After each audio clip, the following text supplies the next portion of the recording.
So how will Democrats like Senator Elizabeth Warren, who rolled out trillions in new taxes as part of her Medicare-for-All plan today, campaign against this economy? Let's discuss with Democratic strategist Jason Nichols and clinical professor of law at Cornell, William Jacobson, also founder and publisher of the Legal Insurrection website.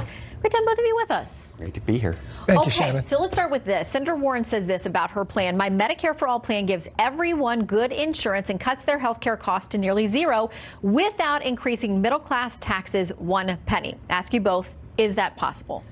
That's not possible, and I think all the analyses that have come out today, including in the New York Times, say that her plan includes very aggressive assumptions about the components, cost savings, income that will be generated or taxes that will be generated from high taxpayers, and nobody thinks it's realistic, and that's the problem with it. She's going to take insurance away from hundreds of millions of people, private insurance.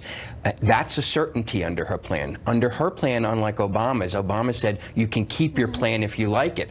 Her plan is you cannot keep your plan even if you like it. And what do we have? So you know you're going to lose your private health insurance. What are you going to get? You're going to get a promise from her, a promise for her which even liberal-leaning organizations like the New York Times have analyzed as perhaps being unrealistic. Yeah, and I think it's unrealistic in so many ways that it's really betting the entire economy on her promise. Jason, what do you think? I mean, she's made a vow. So in many ways, I agree with him. I think Bernie Sanders is more on the level about this, that middle class taxes are going to go up, but you are going to save money on health care costs. The vast majority of Americans are going to save money. The problem with Elizabeth Warren's plan that I saw was the payroll tax. Yeah. Now, middle class people are going to pay either on the front end or on the back end. What you're going to see is a truncated workforce. You're going to see a lot of businesses are going to, when their payroll taxes go up, their workforce shrinks. And I think that that's one way that middle class people are going to pay for it. The other way is that they're going to pass the cost on to consumers. So I really think that, you know, this is, I understand that she didn't want to just say, we're going to raise your taxes. She thought that would be a Republican talking point. But I think she should just come out, as Bernie Sanders said, and say, look, we're going to raise your taxes a little bit, but it's going to be to your benefit in the long run. So there are a number of so-called establishment Democrats, I mean the folks who have been in power and have been around for a long time, that want her to kind of stop talking about this. They don't think it's going to work in the general election.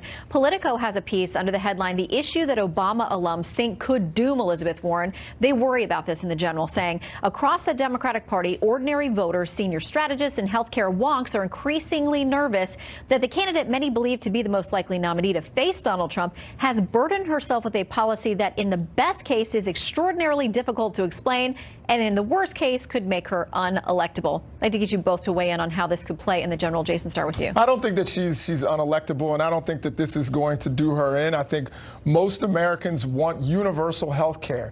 Now, again, I think how that's achieved, you know, I don't think Americans are really concerned about how we achieve that. I think people want universal health care. When they think about deficits and all that kind of stuff, I don't think that that factors into voters.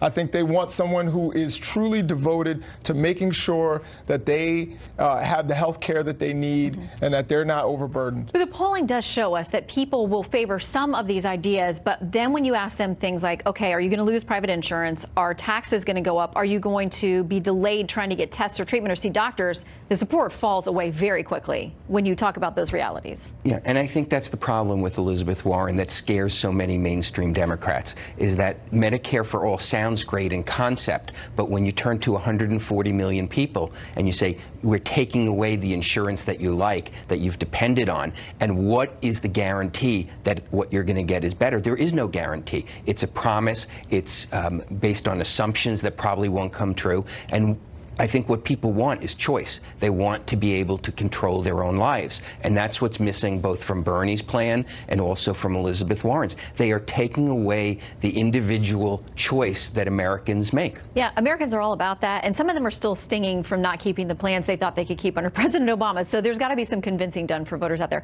You're both professors. So professors, thank you for doing school with us on some economics tonight. Good to see you both.